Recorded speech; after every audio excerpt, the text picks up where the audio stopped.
चलिए हम लोग क्वेश्चन की ओर बढ़ते हैं। और फर्स्ट क्वेश्चन जैसे आपकी स्क्रीन पर आ चुका है और यहाँ पे देख पा रहे होंगे क्या कह रहा है कि मांग के नियम का संबंध है, इनमें से कौन सा राइट ऑप्शन होगा। जैसे कि आपके सामने 4 ऑप्शन दिए हुए हैं। सो फाइनल राइट ऑप्शन क्या होगा। राइट ऑप्शन की बात करें ऑप्शन नंबर यहाँ पे बी जगह, अगर पता है आप सभी को तो कमेंट बॉक्स में बता सकते हैं। तो मूल्य और मांग के बीच। चलिए क्वेश्चन नंबर दूसरा कह रहा है कि सामान्य कीमत स्तर में वृद्धि है, सामान्य कीमत स्तर में वृद्धि है। सो फाइनल क्या राइट ऑप्शन होगा। 4 ऑप्शन जैसे दिख रहे होंगे। Final option will be the option number A, that's mean स्फीति। स्फीति जो है वो क्या है, सामान्य कीमत स्तर में वृद्धि है। Now moving on the next question, question number third क्या कर रहा है कि औसत उत्पादन वक्र की आकृति होती है। औसत उत्पादन वक्र की आकृति इनमें से कौन सी होती है। ऑप्शन तो देख पा रहे होंगे आप लोग। तो फाइनल राइट ऑप्शन की बात करें ऑप्शन इस क्वेश्चन का बी हो जाएगा, उल्टे यू की। चलिए आगे बढ़ते हैं। क्वेश्चन नंबर 4 करा किस परिस्थिति में उत्पादन संभावना वक्र दाईं ओर खिसक जाती है, यानी कौन सी परिस्थिति होता है जिसके कारण जो होता है उत्पादन संभावना वक्र जो होता है वो दाईं ओर खिसक जाता है। सो फाइनल राइट ऑप्शन क्या होगा। 4 का राइट ऑप्शन की बात करें ऑप्शन नंबर डी हो जाएगा, केवल ए और सी। यहाँ पे ए और सी जो है राइट ऑप्शन हो जाएगा। ठीक है, संसाधनों की वृद्धि से और तकनीक में सुधार से। चलिए आगे बढ़ते हैं। क्वेश्चन नंबर 5 क्या करा कि पूर्ण प्रतिस्पर्धी बाजार में औसत आगम जो कि ए आर और सीमांत आगम जो कि एम आर है एवं मूल्य जो है पी के बीच का संबंध क्या है। सो इन तीनों के बीच का संबंध क्या हो जाएगा। जैसे कि आपके सामने 4 ऑप्शन दिए हुए हैं। So final right option will be the option number D, that's mean P is equal to A R is equal to M R, will be the option number D. चलिए नेक्स्ट क्वेश्चन क्या करा है। 6 question करा है कि कारक लागत पर निवल राष्ट्रीय उत्पाद को कहते हैं, यानी कारक लागत जो होता है उस पर निवल राष्ट्रीय उत्पाद जो होता है उसको क्या कहते हैं।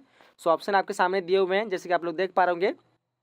तो 6 का right option option number B जो है राष्ट्रीय आय। चलिए आगे बढ़ते हैं। क्वेश्चन नंबर 7 करा है कि सकल घरेलू उत्पाद की गणना में सम्मिलित किया जाता है केवल, यानी यहाँ पे कौन सा राइट ऑप्शन जो है सही होगा इस अकॉर्डिंग, इस क्वेश्चन के अकॉर्डिंग। सो यहाँ पे राइट ऑप्शन की बात करेंगे तो 7 का right option option number A हो जाएगा, यानी अंतिम वस्तुओं को। ठीक है, अंतिम वस्तुओं को क्या होता है सकल घरेलू उत्पाद की गणना में सम्मिलित किया जाता है। ठीक है, चलिए केवल अंतिम वस्तु को। चलिए क्वेश्चन नंबर 8 करा है यदि पूरक वस्तु के मूल्य में कमी आती है। ठीक है, पूरक वस्तु के मूल्य में जो कमी आती है तो वस्तु की मांग जो है क्या होती है। जैसे ऑप्शन आपके सामने दिख रहे होंगे। तो 8 का राइट ऑप्शन की बात करेंगे तो ऑप्शन इस क्वेश्चन का ए हो जाएगा, यानी बढ़ती है। ठीक है, क्या हो जाएगा 8 का ऑप्शन नंबर ए। चलिए आगे क्वेश्चन की ओर बढ़ते हैं हम लोग। चलिए क्वेश्चन नंबर 9 कराया कि इनमें से किससे जो है संसाधन भूमि के अंतर्गत नहीं रख सकते हैं। ठीक है, 4 ऑप्शन दिए हुए हैं आपके सामने। सो फाइनल राइट ऑप्शन की बात करें तो ऑप्शन नंबर क्या हो जाएगा 9 का ऑप्शन नंबर डी हो जाएगा, यानी मशीन। चलिए क्वेश्चन नंबर 10 कराया अंतिम ऋणदाता किसे कहा जाता है। अंतिम ऋणदाता जो है किसे कहा जाता है। तो ए बी सी डी के रूप में ऑप्शन दिया हुआ है। तो final right option option number will be the option number D, that's mean भारतीय रिजर्व बैंक को। आगे क्वेश्चन नंबर 11 करा निम्न में जो है कौन सी आर्थिक क्रियाएं अर्थव्यवस्था की अध्ययन सामग्री के अंतर्गत सम्मिलित की जाती है। यहाँ पे जो अर्थव्यवस्था के जो नाम दिए हुए हैं इनमें से जो क्रियाकलाप दिए हुए हैं आर्थिक क्रिया, तो इनमें से कौन सी जो है क्या कहते हैं अर्थशास्त्र की अध्ययन सामग्री के अंतर्गत सम्मिलित की जाती है। So final right option will be the option number C, that's mean A और बी, ए और बी, यानी राइट ऑप्शन बिल्कुल सी यहाँ पे राइट हो जाएगा। चलिए आगे बढ़ते हैं। क्वेश्चन नंबर 12 करा है कि आर्थिक क्रियाओं के निम्न में से कौन से प्रकार है। सो क्या जाएगा चारों में से राइट ऑप्शन की बात करें तो ऑप्शन इस क्वेश्चन का डी हो जाएगा, इनमें से सभी। ठीक है, उत्पादन क्या होता है उपभाग, फिर उसके बाद विनिमय एवं निवेश। So right option number will be the option number D, that's mean इनमें सभी। Now moving on the next question, question number 13 is asking to you that समष्टि जो है अर्थव्यवस्था के अंतर्गत जो है निम्न में से वो जो है किसका अध्ययन किया जाता है। सो पता आप सभी को पढ़े होंगे। तो समष्टि अर्थव्यवस्था में जो अध्ययन किया जाता है वो किस चीज़ का किया जाता है। तो ये हो जाएगा ऑप्शन नंबर डी, इनमें से सभी का किया था। ठीक है, राष्ट्रीय आय, कुल उत्पादन और पूर्ण रोजगार। सो ऑप्शन नंबर डी हो जाएगा। चलिए क्वेश्चन नंबर 14 कह रहा है क्या व्यष्टि जो है अर्थव्यवस्था, यहाँ पे समष्टि होता है, यहाँ पे व्यष्टि अर्थव्यवस्था की शाखाएं जो कौन कौन सी है, यानी कौन सी है यहाँ पे ऑप्शन के हिसाब से। सो फाइनल राइट ऑप्शन क्या होगा 14 का right option option number D होगा, उपयुक्त सभी। यहाँ पे क्या होगा ऑप्शन नंबर डी हो जाएगी। चलिए आगे बढ़ते हैं हम लोग। क्वेश्चन नंबर 15 कह रहा है कि उत्पादन के निम्न में जो है कौन से साधन है। उत्पादन के निम्न में कौन से साधन है। तो देखिए ध्यान से ऑप्शन को। तो 15 का राइट ऑप्शन की बात करेंगे तो 15 का राइट ऑप्शन क्या होगा ऑप्शन नंबर यहाँ पे डी हो जाएगा, इनमें से सभी। चलिए आगे बढ़ते हैं। क्वेश्चन नंबर 16 क्या करा निम्नलिखित में जो कौन उत्पत्ति का साधन नहीं है। निम्नलिखित में कौन उत्पत्ति का जो साधन नहीं है। सो राइट ऑप्शन क्या होगा 16 का राइट ऑप्शन की बात करें तो ऑप्शन इस क्वेश्चन का सी हो जाएगा, मुद्रा जो है वो उत्पत्ति का जो साधन नहीं है। चलिए आगे बढ़ते हैं। क्वेश्चन नंबर 17 कह रहा है कि उत्पादन संभावना वक्र है। उत्पादन संभावना वक्र जो इनमें से कौन सा राइट हो जाएगा। सो ऑप्शन को एक बार अच्छी तरह से आप लोग रीड कर लीजिए। सो final right option option number will be the A, that's mean अक्ष की और नातेदार अक्ष की और नतोदर होती है। चलिए आगे बढ़ते हैं हम लोग। क्वेश्चन यहाँ पे 17 हो चुका है। उसके क्वेश्चन नंबर 18 क्या करा है कि उस वक्र का नाम बताएं, उस वक्र का नाम बताएं जो आर्थिक समस्या दर्शाता है। ठीक है, उस वक्र का नाम बताएं जो आर्थिक समस्या दर्शाता है। सो फाइनल 4 ऑप्शन आपके सामने दिए हुए हैं। तो राइट ऑप्शन की बात करें ऑप्शन में इस क्वेश्चन का डी होगा, नहीं उत्पादन संभावना वक्र, क्या होगा ऑप्शन नंबर डी। चलिए क्वेश्चन नंबर 19 का है, क्या करा है कि निम्न में कौन सा कथन सही है, इनमें से कौन सा कथन सही है आपको चुनना है। सो 19 का राइट ऑप्शन क्या ऑप्शन नंबर डी होगा, नहीं उपयुक्त सभी जो कथन जो है वो बिल्कुल सही है, ऑप्शन इस क्वेश्चन का डी हो जाएगी। चलिए आगे बढ़ते हैं। क्वेश्चन नंबर 20 क्या करा कि उपयोगिता की निम्न में कौन सी विशेषताएं हैं। ठीक है, उपयोगिता की निम्न में से कौन सी विशेषताएं हैं। सो 20 का क्या होगा, 20 का राइट ऑप्शन बात करें तो final right option option number will be the option number D, that's mean उपयुक्त सभी हो जाएगा। ठीक है, उपयोगिता की निम्न में से कौन सी विशेषताएं हैं, तो उपयुक्त सभी ऑप्शन डी हो जाएगी। चलिए आगे बढ़ते हैं। क्वेश्चन 21 कह रहा है कि किसी वस्तु में मानवीय आवश्यकता की पूर्ति की क्षमता को कहते हैं। आप यहाँ पे ऑप्शन दिए हुए हैं। सो 21 का क्या हो जाएगा, 21 का राइट ऑप्शन ऑप्शन नंबर यहाँ पे सी हो जाएगा, नहीं उपयोगिता, क्या होगा ऑप्शन नंबर सी। आगे बढ़ते हैं। क्वेश्चन 22 कह रहा है कि एक वस्तु की सभी इकाइयों से प्राप्त होने वाली उपयोगिता के योग को क्या कहते हैं। सो यहाँ पे ऑप्शन को आप लोग पढ़ लीजिए और क्या कहते हैं बस आप लोग पता है तो कमेंट बॉक्स में बता सकते हैं। तो final right option will be the option number B, that's mean कुल उपयोगिता। आगे बढ़ते हैं हम लोग। क्वेश्चन 23 करा कि उपयोगिता का कर्मवाचक जो सिद्धांत जो है किसने दिया। सो उपयोगिता का कर्मवाचक सिद्धांत जो दिया था वो किसने दिया था, वो दिया था हिग्स एवं एलन ने, ऑप्शन इस क्वेश्चन का सी हो जाएगा। ठीक है, 23 क्या होगा ऑप्शन नंबर सी। चलिए आगे बढ़ते हैं हम लोग क्वेश्चन नंबर 24 की तरफ। कह रहा है कि अर्थव्यवस्था की केंद्रीय समस्या जो कौन सी है, इसकी जो केंद्रीय समस्या है अर्थव्यवस्था की तो वो कौन सी है। सो फाइनल राइट ऑप्शन क्या होगा 24 का राइट ऑप्शन ऑप्शन नंबर यहाँ पे सी हो जाएगा, आर्थिक विकास जो है इसकी केंद्रीय समस्या है किसकी, तो अर्थव्यवस्था की। चलिए आगे बढ़ते हैं। क्वेश्चन नंबर 25 क्या कह रहा है कि आवश्यक वस्तुओं की मांग की लोच जो होती है वो क्या होती है।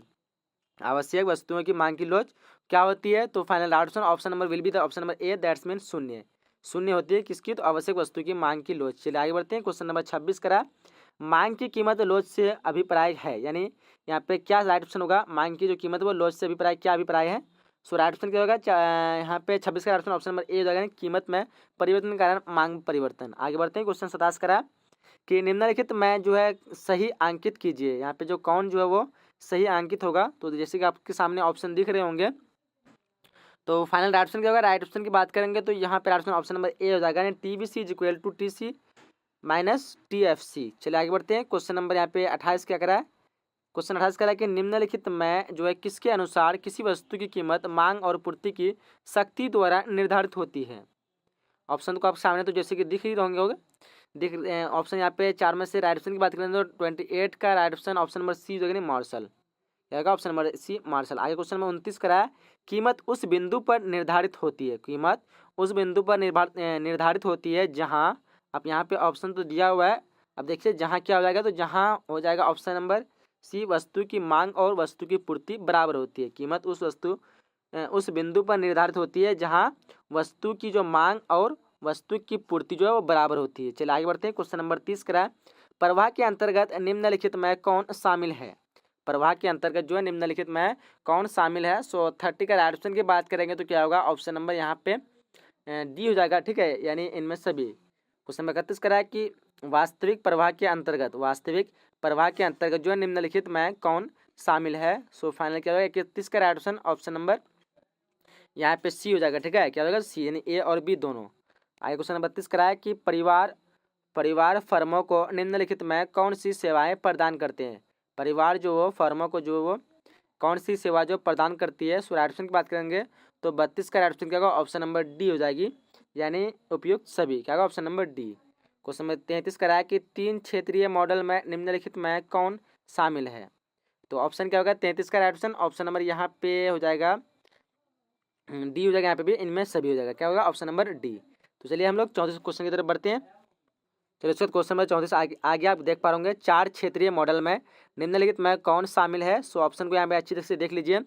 सो 34 का राइट ऑप्शन की बात करेंगे तो क्या आएगा 34 का राइट ऑप्शन ऑप्शन नंबर यहाँ पे सी हो जाएगा। ठीक है, यानी क्या होगा परिवार ऑप्शन नंबर सी, यानी परिवार फर्म सरकार विदेशी क्षेत्र है। ठीक है, ये हो जाएगा 4 क्षेत्रीय मॉडल में निम्नलिखित में कौन शामिल है। सो ऑप्शन सी हो जाएगा। चलिए क्वेश्चन नंबर 35 करा के 4 क्षेत्रीय अर्थव्यवस्था के चक्रीय प्रवाह में संतुलन के लिए शर्त निम्न में से कौन सी है। सो ऑप्शन आपके सामने है और यहाँ पे चुनिए कौन सा ऑप्शन सही होगा। सो 35 का राइट ऑप्शन ऑप्शन नंबर यहाँ पे सी हो जाएगा, ठीक है, यानी C plus I plus G plus bracket X minus M bracket close, option यहाँ पे सी हो जाएगी। चलिए आगे बढ़ते हैं। क्वेश्चन नंबर 36 करा है कि प्राथमिकता क्षेत्र में सम्मिलित जो होता है इनमें से क्या होता है। सो फाइनल क्या हो जाएगा, राइट ऑप्शन की बात करें 36 का राइट ऑप्शन क्या होगा, ऑप्शन नंबर यहाँ पे 36 का क्या होना चाहिए, डी होना चाहिए, इनमें से सभी, ठीक है, क्या होगा ऑप्शन नंबर डी। आगे क्वेश्चन 37 करा है कि समष्टि अर्थव्यवस्था के क्षेत्र में निम्नलिखित में कौन सा अध्ययन जो विषय सम्मिलित है, ठीक है, समष्टि अर्थव्यवस्था के क्षेत्र में निम्नलिखित में कौन सा अध्ययन जो विषय सम्मिलित है।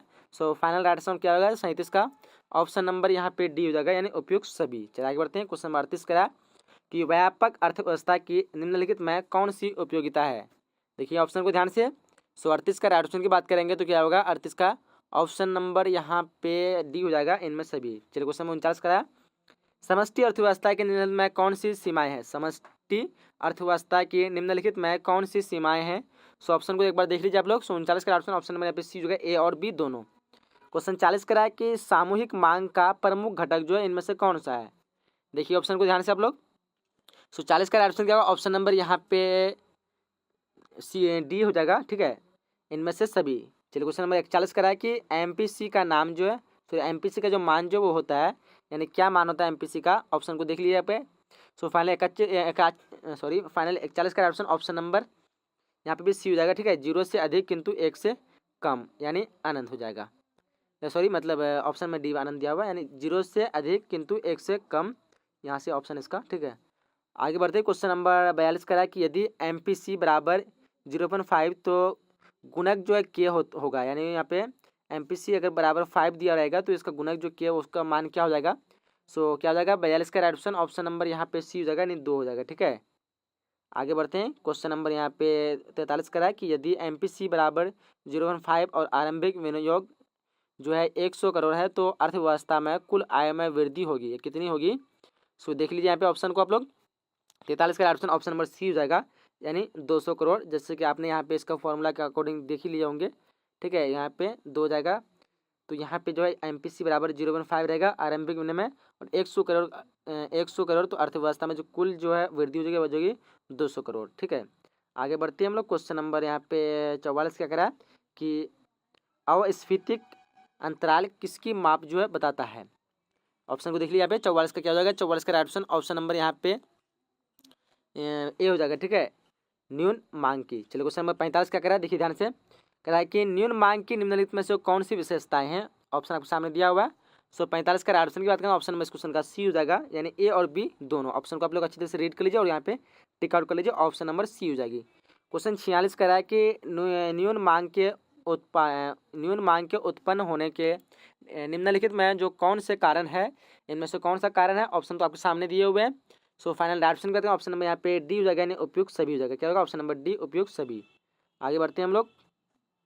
क्वेश्चन 47 करा है कि निम्नलिखित में कौन सा कथन जो है सही है। ऑप्शन को देख लीजिए यहाँ पे अच्छी तरह से।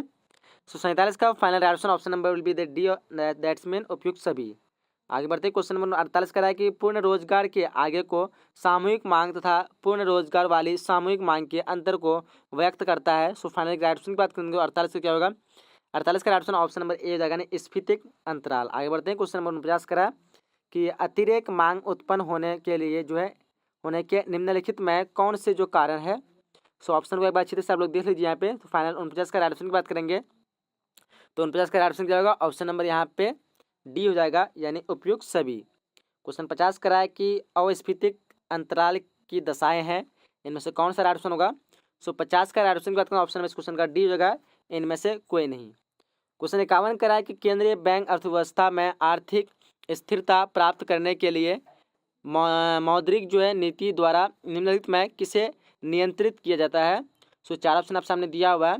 51 का ऑप्शन की बात करेंगे तो 51 का ऑप्शन नंबर डी हो जाएगा, इनमें सभी।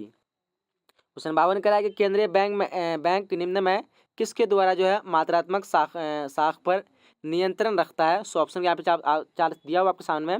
सो 52 का ऑप्शन की बात करें तो क्या होगा, 52 का ऑप्शन नंबर डी हो जाएगा, यानी इनमें से सभी। आगे बढ़ते हैं। क्वेश्चन नंबर 53 करा है कि गुणात्मक साख नियंत्रण के अंतर्गत निम्नलिखित में जो है किसे शामिल जो है किया जाता है। ऑप्शन तो आपके सामने दिख रहे होंगे। सो देखिए यहाँ पे सोच के बताइए कौन सा ऑप्शन सही होगा। सो फाइनल राइट ऑप्शन की बात करेंगे। सो 53 का राइट ऑप्शन ऑप्शन नंबर यहाँ पे डी हो जाएगा, यानी उपयुक्त सभी। क्या होगा? Option number D. आगे बढ़ते हैं हम लोग क्वेश्चन नंबर 54 की तरफ। क्वेश्चन नंबर 54 करा है कि न्यून मांग को ठीक करने के लिए निम्नलिखित में कौन से मौद्रिक उपाय जो है किए जा सकते हैं। ऑप्शन देख लीजिए यहाँ पे। सो 54 का राइट ऑप्शन की बात करें, ऑप्शन नंबर इस क्वेश्चन का डी होगा, इनमें से सभी। आगे बढ़ते हैं क्वेश्चन नंबर 55 क्या करा, स्फीतिक अंतराल को ठीक करने के लिए प्रमुख राजकोषीय उपाय जो है इनमें से कौन से, यानी कौन से हैं। सो ऑप्शन को एक बार अच्छी तरह से देख लीजिए। सो फाइनल राइट ऑप्शन की बात करेंगे तो 55 का क्या होगा? ऑप्शन नंबर डी होगा, यानी इनमें सभी। यहाँ पे भी क्या होगा? Option number D. आगे बढ़ते हैं क्वेश्चन 56 करा कि स्फीतिक अंतराल को ठीक करने के लिए उपयुक्त मौद्रिक उपाय जो है कौन से इनमें से। सो 56 का देख लीजिए, तो यहाँ पे भी 56 का भी क्या होगा? ऑप्शन नंबर डी होगा, इनमें से सभी। आगे बढ़ते हैं, क्वेश्चन समाप्त होने वाला है और देख लेते हैं कुछ क्वेश्चन। यदि अर्थव्यवस्था में आय का संतुलन जो स्तर पूर्ण रोजगार के स्तर से पहले निर्धारित हो जाता है, तब इससे जो कहा जाता है वो क्या कहा जाता है। सो फाइनल राइट ऑप्शन की बात करें तो 57 का राइट ऑप्शन नंबर ए होगा, न्यून मांग की दशा। आगे बढ़ते क्वेश्चन 58 करा, केन्स ने अर्थव्यवस्था में न्यून मांग की दशा को किस नाम से पुकारा। सो ऑप्शन को देख लीजिए यहाँ पे। 58 का राइट ऑप्शन की बात करें, ऑप्शन नंबर इस क्वेश्चन का बी हो जाएगा, ने अपूर्ण रोजगार संतुलन। आगे बढ़ते क्वेश्चन 59 करा है कि व्यापार चक्र के उत्पन्न होने के निम्नलिखित में कौन से कारण है। सो 59 का राइट ऑप्शन नंबर यहाँ पे सी हो जाएगा, यानी ए और बी दोनों। क्वेश्चन 60 का रहा है, देखिए यहाँ पे, और जो कि इस वीडियो का लास्ट क्वेश्चन होगा, न्यून मांग को ठीक करने के निम्नलिखित में कौन से उपाय हैं। सो ऑप्शन यहाँ पे देख लीजिए आप लोग, चार ऑप्शन आपके सामने दिए हुए हैं। सो 61 का राइट ऑप्शन नंबर यहाँ पे सी हो जाएगा, ए और बी दोनों। क्या होगा?